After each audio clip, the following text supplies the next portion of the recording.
Թե տանը, թե դպրոցում բոլորը գիտեին, որ նա դառնալու է դերասանուհի։ Մանկության ընթացքում ինքը շատ վառ արտահայտված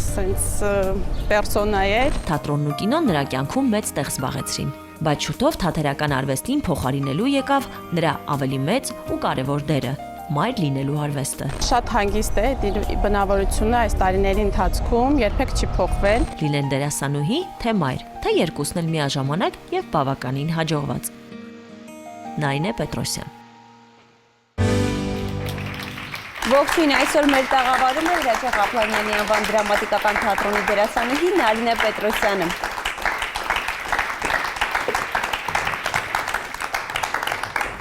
Ողջույն Նարինե։ Բարև ձեզ։ Թատրոն, բեմ, կինո եւ սերիալներ։ Այս երեք ուղղություններում, իրարից տարբեր ուղղություններում կաք, ինչպես է ստացվում անցումը մեկից մյուսին։ Նախ եւ առաջ շատ շնորհակալ եմ ձեր հրավերի համար, ինձ համար շատ հաճելի է ձեզ մոտ գտնվել որպես հյուր, շատ գեղեցիկ տաղավար է եւ շատ հաճելի է ձեզ միշտ լսել, դիտել։ Իսկ ինչ որ վերաբերում է իմ աշխատանքային բուրըն վասկին, փորձում եմ ամեն ինչ համատեղել։ Իհարկե, այնպես չի, որ շատ եմ զբաղված այս պահին, բայց փորձում եմ համատեղել, ընտրելով այս պարագայում այն աշխատանքները, որոնք ինձ հետաքրքրում են որպես դերասանուհի, որտեղ ես կարող եմ աճել, որտեղ ես կարող եմ ինչ-որ նոր սահմաններ ինքս ինձ համար բացահայտել, նորովի ներկայանալ եւ փորձում եմ ընտրել այն, ինչ ինձ հետաքրքրում է։ Հիմա դուք ընտրում եք այն, ինչ հետաքրքրում է, իսկ ինձ հետաքրքրում է, թե երբ ընտրեցիք դերասան դառնալու այդ ճանապարհը կամ ինչպես եղավ, որ դուք հասկացաք, որ պիտի դերասանուհի դառնաք։ Գիտեք, ես երբևէ չեմ մտածել կամ պատկերացրել, որ ես կարող պիտի դերասանուհի դառնամ։ Իհարկե ես շատ փոքր ժամանակվանից, փոքր հասակից շատ մեծ սեր էի տածում դեպի բալետային արվեստ, դեպի կերպարվեստ, դեպի ֆիլմեր, դեպի թատրոն, այդ ամեն ինչը ինձ դուր էր գալիս եւ ես միշտ, այսպես ասած, մասնակցել եմ այդ ամեն ինչին, մուզեյներ, ներկայացումներ, ֆիլմեր եմ դիտել մեծ հաճույքով, ընտանիքում դրվածք է այնպիսին էր, որ արվեստը մեր կյանքում շատ կարևոր է ընդհանուր զարգացման համար։ Եվ այդ տարիների ընթացքում սկսեցի հաճախել նորաձևության կենտրոն, այնտեղ պարային համարներ էինք ներկայացնում, հետո էսթետիկ խմբակ էի հաճախում, որը ինձ համար իմ կյանքում շատ կարևոր դեր, այսպես ասած, հանդիսացավ, որ շատ կարևոր ինչ-որ քայլեր այնտեղ արվեցին, ներկայացումներ, ցուցահանդեսներ, մենք այդտեղ նկարներ էինք նկարում, ցուցահանդեսներ էին լինում, թատերական մանկական ներկայացումներ էին, որտեղ ես, չգիտես ինչ է, այնպես էր ստացվում, որ ես շատ ակտիվ էի մասնակցում։ Նրան տանում էր ինչ-որ մեկը ուղղորդում էր։ Հիմնականում ծնողներն են, չէ՞, այդ դեպքում ակտիվ լինում։ Չէ, գիտեք, ուղղորդել չէ, իրենք ուղղակի ուզում էին, որ ես Բազմակողմանի զարգացած եւ զարգացած։ Բազմակողմանի զարգացած լինեմ, ճիշտ է։ Բայց երբ եկավ այդ պահը, որ ասացիք դերասանուհի եմ դառնում։ Հիշում եք, այդ ամեն ինչը շատ կամաց եկավ դեպի այդ ամեն ինչը։ Ես ակտիվ համերգների էի մասնակցում, բնականon եկաք, հասակ այդ օրվան։ Քանի տարեկան էիք։ Մոտավորապես։ Երևի թե 15-16։ Արդեն բավական չափահաս, այսինքն լուրջ ընտրություններ։ Այդ փոքր տարիքում շատերը բարդույթներ են ունենում բեմից, նույն այդ միջոցառումներին մասնակցելուց, դուք այդ ամենը չեք ունեցել, հա։ Ձեզ դուր էր գալիս, այսպես ասած, երևալ։ Գիտեք ինչ, շատ հետաքրքիր բան եմ նկատել, որ ես իմ տեսակով շատ երևացող չեմ, շատ չեմ սիրում ինչ-որ տեղերում ուշադրության կենտրոնում լինել, ես իմ տեսակով շատ հանգիստ եմ, բայց ինչ որ վերաբերում է բեմին, ինձ համար դա լրիվ ուրիշ բան է դառնում, չեմ կարող բացատրել դա ինչ է, ես հասկանում եմ, որ դե բեմում ես ինձ լավ եմ զգում, իսկ կյանքում ես չէի կարող ասել, որ ես ինչ-որ շատ սիրում եմ ինչ-որ շատ մեծ ուշադրություն, ես սիրում եմ ինքս ինձ համար իմ մտերիմների, հարազատների հետ լինել։ Լավ, գնանք դպրոցական տարիներ։ Ինչպիսի աշակերտուհի է եղել Նարինե Պետրոսյանը։ Կարծում եմ շատ նորմալ, կիրթ, իհարկե գերազանցիկ չեմ եղել, բայց այն առարկաները, որոնք ինձ գրավում էին, գրականություն, հումանիտար գրականություն, պատմություն, աշխարհագրության հանդեպ մեծ սերուն եմ եւ լեզուներ, դրանց հարցում խնդրեմ ընդհանրապես չի եղել, որ մաթեմատիկա Պրոբլեմ եղել եք ձեր ծնողների համար, ասենք դասից եք փախել, չգիտեմ։ չեմ կարծում, չէ։ Բա որ դասից փախչում էին դուք ինչ էիք անում։ Ընկերուհիների հետ ինչ-որ ժամանց էինք անցկացնում, բայց ինձ համար դպրոց հաճախել արդեն հաճույք էր, որովհետև շրջապատված էի մտերիմ ընկերուհիներով, ինձ համար դա արդեն տոն էր։ Արդեն լավ էր։ Այսինքն դասարանում մենակ մնացողը չէիք, բոլորի հետ փախչում եք, դա էր չէ հարցը։ Չէ, դա պարտադիր է, եթե ոնց կարելի է մենակ մնալ։ Դա ես առաջարկում եմ այս թեման շարունակել տեսանյութով, միգուցե բացահայտումներ լինեն։ Տեսնենք։ Առաջին անգամ 5-րդ դասարանից Պուշկինի դպրոցից տեղափոխվեց մեր դպրոցը Նարինեն եւ ինձ լավ եմ հիշում, որտեղ շատ սիրունիկ աղջիկ էր, խելացի, շատ դաստիարակված, շատ կարևոր է, չափի մեջ, ամեն ինչը չափի մեջ, այս շատ կարևոր հարց է։ Եվ ինքը ընդհանրապես չէր պատկերացնում արդեն բարձր դասարաններում, թե ինչ պիտի դառնա։ Իսկ մենք ունենք դրամատիկ խմբակ, որում մասնակցում են երեխաները։ Ինքն էլ էր այդ խմբակում մասնակցում, մի օր մի այս միջոցառում արեցինք, ինքը անենց խաղաց այդ միջոցառում։ Մերը կողքս նստած ասում, այդ տնաշենը ինչ դառնա, ուր գնա։ Հենա ասի թող ընդունվի, ասեցի թատրալնի, թատերական ընդունվի, ինքը անտիր լավ կդառնա բան, էլի դերասանուհի ընտիր։ Եվ իսկականից տենց էլ եղավ, այդ իմ խորհուրդը իր վրա ազդեց, պատկերացրեք, որ ինքը չէր իմանում, ինչ պիտի աներ, ուր պիտի ընդուներ, ինչ պիտի դառնար։ Ու ես նենց ուրախացա, որ ինքը իրոք ընդունվեց եւ դարավ շատ լավ դերասանուհի, ինձ շատ հաճելի է, ես շատ հպարտ եմ, որ Նարինեն եղել է իմ աշակերտուհին Ազիջան։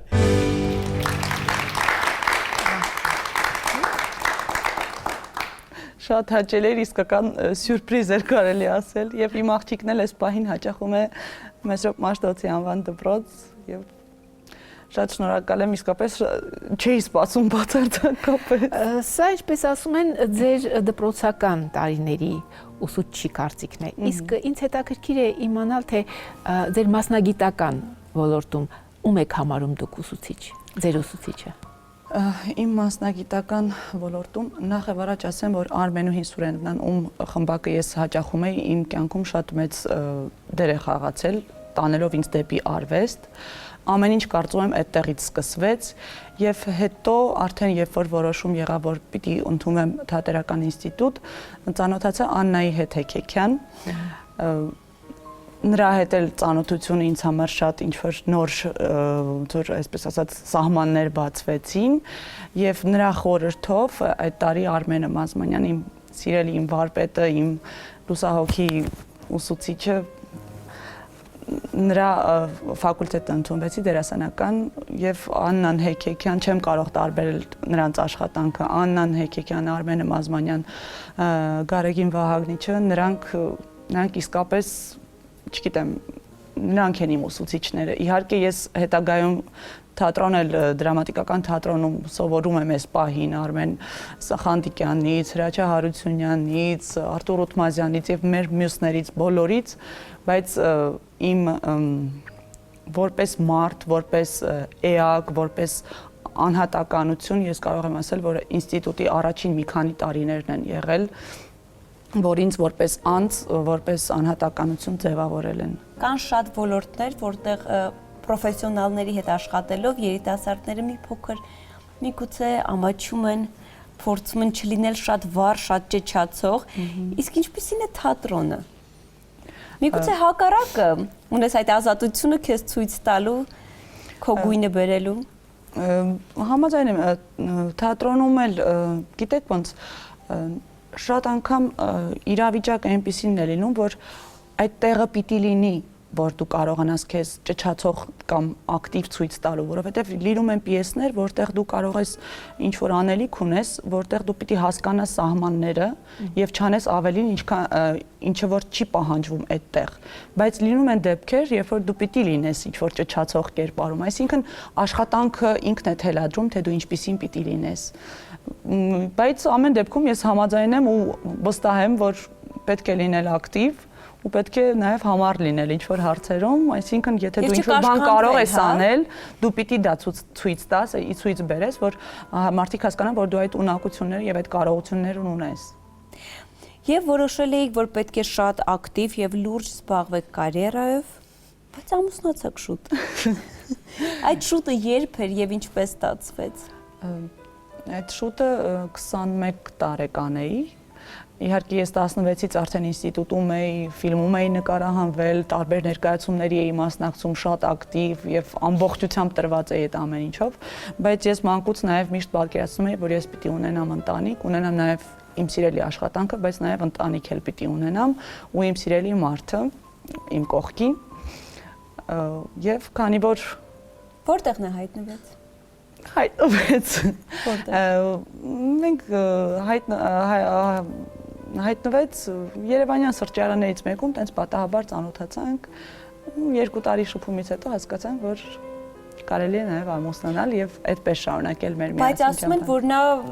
ի սկզբանե հասկացել է։ Դե ճիշտ ասած նա արդեն մի քիչ ավելի հասուն էր, քան ես դեռ 19-20 տարեկան եւ ամբողջությամբ տրված ուրիշ աշխատանքներով, ուրիշ ձգտումներով,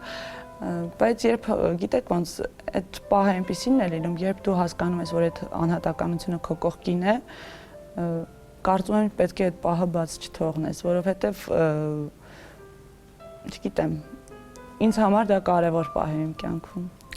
Ձեր ամուսինը տնտեսագետ է։ Այո։ Նրա համար հեշտ է համակերպվել այն մտքի հետ, որ իր կինը դերասանուհի է, բեմում է, փայլում է, համայում է։ Ինչպես է համակերպվում։ Գիտեք ինչ, իմ ամուսինն էլ իր տեսակով կարելի ասել ստեղծագործ անհատականություն է, նա էլ այս պահին գինեգործությամբ է զբաղվում եւ տեսնելով նրա ամենօրյա աշխատանքը ես հասկանում եմ, որ ինքն էլ իր աշխատանքի մեջ է ստեղծագործում։ Այո, բայց նա բեմում չէ։ Նա չի փայլում, Չի հմայում։ չի համայում։ Գիտեք, շատ անգամ երբեմն երբ ընկերների հետ երեկույթներ ենք ունենում, դե երաժշտություն բոլորը ապարում են, ինչ որ ուրախանում, եւ շատ անգամ մեր ընկերները որ դիտում են մեզ իրար հետ ապարելիս կամ ինչ որ շփվելիս, ասում են մի քիչ մեկ պետք կասկածել է ձեզնից ով է դերասան, այսինքն վառ անհատական լինելով, մեկ ասում են հայիկը ոչ մի իր արտիստ չէ, արտիստիզմով ոչինչով չի զիջում ինձ։ Եվ երբեք մասնագիտությունը խնդիր չի եղել։ Դե խնդիր գիտեք ոնց ես իհարկե այս պահին այդքան բազմազբաղ չեմ ինչքան որ առաջ փորձում եմ համատեղել թե ընտանիքը թե աշխատանքը եւ թե Եթե այդ սահմանը մի քիչ անցնեք Վահիկի Արտիստիզմը չի ընդդիմանա ում արտիստիզմը ձեր ամուսնու արտիստիզմը, որ այս պահին կարծես թե չի խանգարում ձեր, հա, արտիստիկ կարիերային, բայց եթե հանկարծ դուք դեր ունեք, գլխավոր դեր, երեխային ամեն երեկո չեք կարող երեխաներին, 3 երեխայի։ Այն ժամանակ ձեր ամուսինը չի ասի, չեղավ, բավական է։ Չէ, գիտեք, ինքը շատ հասկանում է իմ իրավիճակը, իմ զգացողությունները, նա հասկանում է, որ ես միայն կենցաղով, իհարկե ես իմ երեխաներին շատ եմ սիրում եւ սիրում եմ նրանց հետ զբաղվել, առօրյան անցկացնել ամեն ինչ, բայց նա հասկանում է, որ ինձ միայն կենցաղը եւ այդ ամեն ինչը չի բավարարում ու ինքը հասկանալով այդ ամեն ինչը ասում է ավելի լավ է դու զբաղված լինես քո աշխատանքով, դու քեզ լավ զգաս, դու քեզ արտահայտված զգաս եւ տանը չարացած չլինես, այո։ Հիանալի է։ Ինձ համար ասում եմ ավելի կարևոր է քո լավ տրամադրությունը, թեկուզ մի քիչ ավելի զբաղված լինես, բայց դու միշտ դրանի կողմունակ լինես։ Իմաստուն ամուսին ունեք։ Շնորհակալ եմ։ Եվ 3 դուստր։ Ով կամ ովքեր են ձեզ օգնում կենցաղում։ Օգնում են բոլորը, տատիկները, մեր անփոխարինելի, թե ամուսնուս մայրը, թե իմ մայրիկը, եւ օգնում են։ Այսինքն հարազատների լավ օգնություն կա։ հարազատներ, այո, կենցաղային հարցերում որոշ օգնում են, բոլորն էլ օգնում են։ Ես հիմա առաջարկում եմ լսենք այդ հարազատներից մեկին։ Ունենալով շատ զավակներ, այս պարագայում, այս վերջերս ամուսինների իրար հետ պայմանավորվել են երեխային դպրոցից դու կվերցնես, մյուս ասել էր չէ լավ, դու կվերցնես ու այդպես ընդհանուր ինչ-որ հայտարարի չէին եկել ու մեկը մյուսի մտածելով, որ մյուսը կվերցնի, այդ երեխան մնացել էր դպրոցում 1 ժամից հետո իհարկե, երբ որ արդեն դասերը ավարտվել էր, 1 ժամից հետո հիշեցին ծնողները, որ երեխա ունեն, բարեբախտաբար երեխային դպրոցում ինչ-որ ծնողներից մեկը իրեք կողքը մնացել էր, սպասել էր մինչև ծնողները ոնց որ հայտնվեն, թե որտեղ է այս երեխան։ Բացառիկ դեպք է դրա համար է հիշել քույրիկս։ Եվ միանգամից հարց է ծագում, ինչպիսի մայրիկ եք։ Այս դեպքը դրենք չեմ կարող ասել ինչպիսի մայրիկ եմ։ Ամեն դեպքում մի քիչ խստապահանջ եմ։ Երբեմն ինձ կողքից որ նայում եմ, ասում երևի թե մի քիչ շատ եմ, չգիտեմ։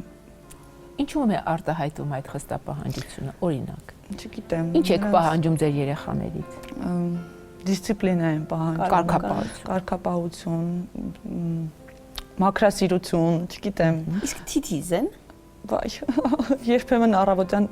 դե պատկերացրեք 3 աղջիկ առավոտյան երբ արթնանում են եւ փորձում են շտապում են մեկը դպրոց, մեկը մանկապարտեզ եւ երբ ամենօրյա խնդրի մեջ են, ես ինչ պիտի կրեմ այսօր, ինչ մազակալ, չգիտեմ ինչ, այս ամուսինս ասենց տեսնում է, որ ես վրթոված ինչ որ չգիտեմ ինչ եմ անում, ասում է, ինչի ես զարմանում, ասում է, ում պիտի քաշեի։ Ու ես այդ պահին ասում, բայց ես ինձ չեմ։ Ես առաջարկում եմ կանանց թեման, աղջիկների թեման շարունակել, բայց արդեն թատրոնում երևի թե գաղտնիք չէ, որ թատրոնում շատ հաճախ լինում է մրցակցություն կին դերասանուհիների միջև։ Ինչպիսին եք դուք լինում այդ պահերին։ Գիտեք ինչ, ես կարծում եմ, եթե կինը իր տեսակով ինքնաբավ է, Կինը ինքնաբավ լինում է, հատկապես դերասանուհի բեմում, եթե մեկ անգամ գլխավոր դերակատար լինելու այդ Վարակվում է հաճույքը արդեն։ ըմբոշխնել է, գեղեցիկ է, տաղանդավոր է։ լինում է թե ոչ։ Գիտեք ինչ, իհարկե այդ ամեն ինչը նաև ներքին աշխատանքի հարցել կա, դու ինքդ միշտ պիտի քեզ կառավարես, հասկանաս ինչ ես անում, որտեղ։ Թե չէ գայթակղությունը մեծ է։ Գիտեք ինչ, կարծում եմ մեր իրականությունը այնպիսին է, որ յուրաքանչյուր մարդ իրեն կարողանում է գտնել ինչ-որ տեղ արտահայտել եւ եթե դու ցանկություն ունես կարող ես տարբեր պրոյեկտներով քեզ ներկայացնել եւ եթե դու ունես աշխատանք, ունես տարբեր տեղերում քեզ ցույց տալու եւ քեզ արտահայտելու հնարավորություն, այդքանով դու արդեն բավարարված ես լինում եւ չգիտեմ, երբ մարդ ուղղակի կայանալու կամ ինչ-որ ինքնահաստատվելու խնդիր չի ունենում, այլ այդ ամեն ինչ անում է իր հաճույքի, իր չգիտեմ Ճիշտ է, բայց ասենք գլխավոր դեր է հերթական ներկայացման մեջ տալիս են մեկ ուրիշին, իսկ դուք իսկապես հոգում, այդպես ասում են, հոգու մեջ ներքուստ վստահ եք, որ դա ձեր դերն էր, ու դուք ավելի լավ կարող եք խաղալ։ Անկախ ամեն ինչից, այստեղ չկա բացույթ, այո։ Չէ, գիտեք ինչ, այդ պարագայում ուղղակի պետք է հասկանալ, թե ինչու է ռեժիսորը դերաբաշխումը արել այդպես։ Եվ եթե իսկապես լուրջ նայես աշխատանքին կհասկանաս, որ նա պարզապես այդպես չի արել։ Ես այս դեպքում ռեժիսորի հարցը չեմ դնում։ Ձեր հոգեվիճակը դուք ինչպես եք կարողանում հաղթահարել, չնայած դուք իսկապես վստահ եք, որ այդ դերը ձերն էր։ Դրա մասին է խոսքը։ Ես ճիշտ ասած այդքան չեմ տրվում այդ ամեն ինչին, չեմ փորձում ինչ-որ ինքս ինձ մեջ ինչ-որ ինքս ինձ կրծել կամ հոշոտել կամ ինչ անել, որ դրանից ինչ-որ տանջվեմ։ Ես փորձում եմ հանգստացնել։ Չէ, ես փորձում եմ, գիտեք ինչ անել, ինձ տրված է այս անելիքը, փորձի այդ անելիքը այնպես անել, որ լինես շատ հետաքրքիր, Եվ երբեք հիշվող, չեք ափսոսացել։ Ինչ։ Եվ երբեք չի եղել պահ, որ վատ զգաք, նեղվեք, նեղ սրտեք։ Չենք հավատա։ Չէ, ես կարծում եմ, որ կարող ես դերերդ այնքան կարող ես հետաքրքիր ձևով ներկայացնել, որ քո աշխատանքը գնահատվի ու հասկանան, որ սա պրոֆեսիոնալ ձևով է արված։ Իհարկե տեսական մակարդակի վրա շատ ճիշտ եւ գեղեցիկ մտքեր եք արտահայտում, բայց իրականում կարծում եմ անհնար է, որ զգացմունքային մարդը կամ մի քիչ զգացմունքներ ունեցող մեկը միշտ այդքան հանգիստ ընդունի Պարզապես իրականությունը։ նարնեն գոնե կարող, այո, փորձում է։ կարողանում է հրաշալի ներկայացնել։ Բացարձակ ընդհանրապես իսկապես ինձ ճանաչող մարդիկ գիտեն, որ ես այդ խնդիրը Ավելի հագիստ Գուցե պատճառը մեկ ուրիշ տեղ, ասենք եթե թատրոնում այս բան ինչ որտեղ ինչ որ բան պակաս է, սերիալ է, այնտեղ նկարահանում է, այնտեղ ընտանիք է, գուցե այդ ամեն տեղ հասնելը Իհարկե, ավելի ապահովագրված է մարդ։ Նայանը ես հիշեցի այս բանը, որ ինչքան շատ երիտասարդ աղջիկներ կան այժմ դրամատիկականի բեմում։ Իրոք շատ են, թե ինձ է թվում։ Չի ասի, որ շատ են, կարող էին ավելի շատ լինել։ Վառ են, հետաքրքիր են։ Ես միայն ուրախ եմ։ Ես թատրոնը կարծում եմ վառ անհատականությունների եւ հետաքրքիր մարդկանց տեղ պիտի լինի։ Եվ այսինքն նոր երիտասարդ աղջիկները խնդիր չեն երբեք։ Ինչի համար խնդիր։ Ես միայն ուրախ եմ։ Ես ուզում եմ, որ մեզ հետ աշխատեն վառ երեխաներ, որ մեր ներկայացումները վառ լինեն, հետաքրքիր լինեն։ Ես իսկապես միայն ուրախանում եմ, որ ինչ որ նոր թարմ ուժեր են լավ գալիս։ Լավ, մի քիչ խոսենք սերիալների մասին։ Դուք սերիալներում նկարահանվել եք, իհարկե շատ մեծ փորձ չունեմ, մի քանի սերիալում աշխատել եմ։ Իսկ ինչպես եք վերաբերում, ասենք, այն կարծիքին, որ պրոֆեսիոնալ դերասանը կարծես թե այդ տարածքում տեղ չպիտի ունենա։ Գիտեք ինչ, ես կարծում եմ, որ հենց պրոֆեսիոնալ դերասանը այդ ամեն ինչով պիտի զբաղվի։ Երբ միայն պրոֆեսիոնալներն են աշխատում ու այդ աշխատանքը անում, դա միանգամից տարբերվում է ու այդպես էլ պիտի լինի, բայց ներողություն, ով պիտի անի սերիալային աշխատանքը, դերասանները, ինչի պիտի լինեն փողոցից մարդիկ, ովքեր բացարձակապես ոչ մի կապ չունեն, համաձայն եմ, այո։ Ուղղակի ուրիշ խնդիր կա, բայց սերիալները պիտի լինեն որակով։ Այդ դրա մասին է խոսքը, ես հասկանում եմ ինչի մասին եք ասում։ Ես կարծում եմ, եթե լինի պրոֆեսիոնալ մոտեցում, եւ դա նաեւ ղեկավարությունից է գալիս, պրոֆեսիոնալ մոտեցում, պրոֆեսիոնալ ռեժիսոր եւ ամբողջ թիմը, ապա այդ դեպքում կլինի նաեւ որակով սերիալ։ Իսկ ձեր ասած փողոցից եկած մարդիկ նկարահանման հրապարակում արդյոք չեն ազդում ձեր նյարդերի վրա։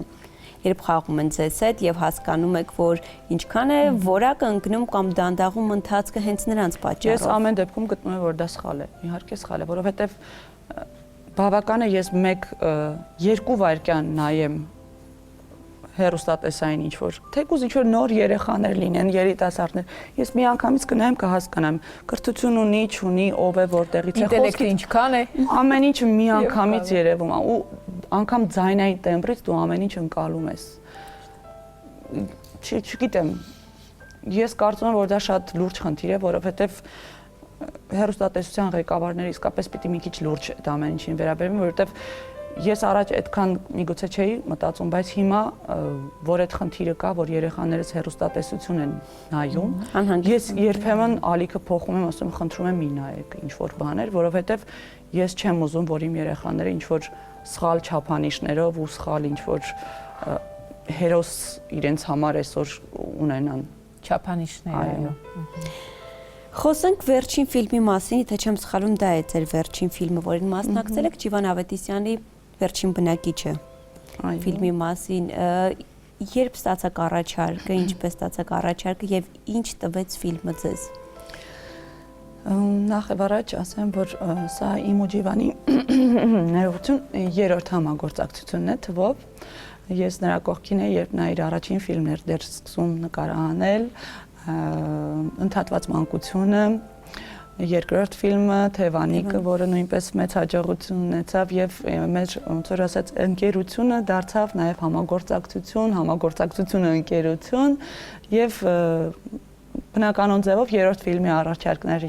եղավ։ Շատ շնորհակալ եմ նրան իր ուշադրության համար միշտ։ Գիտեք ինչ Այս ընթացքում իհարկե մի քանի տարի անցավ եւ մենք հասունացանք, մեր համագործակցությունն էլ հասունացավ ու թեման հասկանալի է, մանավանդ այս օրերին Արցախյան թեման, մանավանդ առաջին երկու ֆիլմում ընդհատված մանկությունը նույնպես այդ թեմայով էր ու ես այս պահին եմ հասկանում, թե ինչի է այդ թեման նրան այդքան հարազատ ու ինչի է դա ուզում անպայման դրա մասին խոսել, որովհետև այս դեպքերի ընթացքում, որ տեսնում ես, որ անմեղ երեխաներ են զոհվում,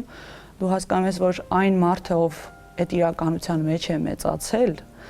եւ տեսել է այդ ամեն ինչը, չի կարող այդ ամեն ինչը նրա մոտ ամբողջ կյանքում հետք չթողնել։ Եվ այդ է պատճառը, որ նա ուզում է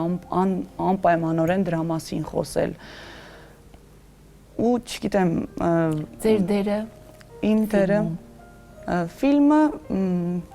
վերջին բնակչի մասին է, ով վերջին հայն է ադրբեջանական գյուղում մնացած։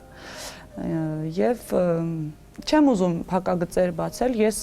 մարմնավորում եմ ադրբեջանուհու։ Իրականությունը այնպիսին է, որ ադրբեջանական միջավայրը եւ այնտեղ բնակվող վերջին հայ բնակիչը եւ հալածանքներ, վերաբերմունք ոչ համապատասխան, բայց ամեն դեպքում ֆիլմի մեջ հումանիզմն է ըստ իս։ Ինչը միշտ կա Ջիվանի ֆիլմերում։ Այո։ Նրան է հասկանալի է, որ ժամանակը կիսում եք աշխատանքի եւ ընտանիքի միջև։ Իսկ ընկերները, ովքեր են ձեր ընկերները, արդյոք թատրոնից ունեք ընկերներ։ Այո, ունեմ ընկերներ թատրոնից, բայց իմ ամենամտերիմ հարազատ ընկերները դա այն ընկերները, իմ մանկության ընկերներն են, ովքեր ինձ հետ մոտ ընկերուհի ունեմ, ով ինձ հետ մանկուց հենց ծնված օրվանից իմ մտերիմ ընկերուհին է, իհարկե նա այստեղ չի, բայց դպրոցից ունեմ մի քանի ընկերուհիներ, որոնք անփոխարինելի են իմ կյանքում եւ կարծում եմ ընկերությունը դա այն մանկության ընկերությունը ոչինչի հետ չես փոխի, ես չգիտեմ։ Իհարկե ես հետագայում էլ շատ ընկերներ ձեռք բերեցի, բայց մանկության ընկերները դրանք պարզապես ընկերներ չեն, դրանք արդեն հարազատներ են դառնում քեզ համար։ Նարինե, եկեք լսենք ձեր ընկերներից մեկին։ Մենք Նարայի հետ իրար հետ սովորել ենք դպրոցում առաջի դասարանից, հենց առաջի դասարանից սկսել ենք ընկերություն անել։ Եվ արդեն մեր ընկերությունը կարելի ասել անցել է հաջորդ սերունդ, որտեղ արդեն մեր աղջիկներն են ընկերություն անում իրենց հերթին։ Անկաշկանդ շատ պայծառ անձնավորություն էր միշտ եղել։ Իր ներկայությունը միշտ աշխուժություն է մտցրել ցանկացած միջավայր։ Միշտ իմացել ենք, որ ինքը կլինի դերասան, դա երևացել է միշտ, մանավանդ երբ որ մենք դպրոցում ունեինք թատերական խմբակ, շատ լավ հիշում եմ, ոնց էր ինքը մի անգամ բոլորը տպավորվել էին, թե ինչպես էր նա Չարլի Չապլինի քարվածքը նմանակում։ Ինքը մեծատառով ընկեր է։ Գիտեք ինչպես, ես չեմ կարող ասել, որ ինքը ընկեր է, ինքը իմ ընտանիքի անդամն է։ Իսկապես, որովհետև այն ինչ որ մենք ենք կապնված իրար հետ, արդեն 20 տարուց ավել, կիսում ենք ամեն ինչ։ Առաջին ներկայացումներից էր թատերական ինստիտուտում, ներկայացումը նվիրված էր Գարեգին Նժդեին։ Եվ բեմի եզրին կար անցկացված փշալար, ասենք բանտներ ներկայացնում, բանտի տեսարաններ։ Եվ ամբողջ ընթացքում ներկայացումը մենք տեսնում ենք, որ Նարինեի այտին կարմիր կետեր կան։ Մեզ բոլորիս թվում էր, որ դա ինչ-որ գրիմի մաս է կազմում։ Հետո երբ ներկայացումից հետո գնացանք կուլիսի հետև, տեսանք, որ ինքը այդ փշալարով վնասվել էր, դաղել էր փշալարը։ Ու ասենք ինքը ուղղակի արյուն էր ծորում ամբողջ ներկայացման ընթացքում։ Եվ ոչ մի միմիկայի փոփոխությունից, գիտեք, ոչ մի շարժումով նա ցույց չտվեց, որ իր մոտ հիմա ցավում է։ Դա խոսում է իր իսկական պրոֆեսիոնալիզմի մասին եւ իսկապես այն սիրո մասին, որ նա ունի թատրոնի եւ արվեստի նկատմամբ։ Դե այս դեպքում պրոֆեսիոնալին հարիր հարց։ Ինչպես եք վերաբերում քննադատությանը։ Շատ լավ։ Ես սիրում եմ լսել քննադատություն, որովհետև կարծում եմ, որ քննադատությունից կարող ես շատ բան քաղել ու շատ սթափ եմ մոտենում այդ ամեն ինչին։ Ունեք այդպիսի սթափ հայացք ունեցող մարդիկ ձեր կողքին, որ Հիմնականը հավատում դրանք, եք։ այո, հիմնականը ուսուցիչներն են, խաղընկերներս են, ինչու՞ չէ նաև հանդիսատեսը։ Անդրադառնալով Գարեգին Նժդեի մասին ներկայացմանը հետաքրքիր բան պատմեմ, դա իմ առաջին ելույթն էր որպես պրոֆեսիոնալ դերասանուհի, որպես արդեն թատերական ինստիտուտում սովորող ուսանողուհի եւ կարելի ասել առաջին իմ պրոֆեսիոնալ բեմելը իմ ամբողջ կյանքում այստեղ մի հատ հետք թողեց։ Մնաց հետքը մինչև հիմա։ Փոքրիկ իհարկե, փոքրիկ սպիկա, բայց ասում եմ դա իմ առաջին։ Բայց դա խորհրդանշական է։ Հենց դա է խորհրդանշակը, որ առաջին որպես պրոֆեսիոնալ դերասանի որ բարձրացել եմ բեմ, դա մի հատ հետք մնաց։ Իհարկե շատ մեծ չի, բայց կա։ Նայանա, շատ շնորհակալություն, որ մեր հրավերը ընդունեցիք եւ եկաք, հուսով ենք ձեզ ավելի հաճախ կտեսնենք ֆիլմերում, բեմի վրա։ Շնորհակալ եմ ես նույնպես, ինձ համար Նաև էլ շատ հաճելի է։ սերիալներում, եթե դայն բարձր պրոֆեսիոնալ մակարդակով։ Ձեզ հաջողություն ենք մաղթում։ Սիրելի հեռուստադիտողներ, ուզում եմ հիշեցնել, որ այսօր մեր տաղավարում էր Հրաչյա Ղափանյանի անվան դրամատիկական թատրոնի դերասանուհի Նարինե Պետրոսյանը։ Կհանդիպենք։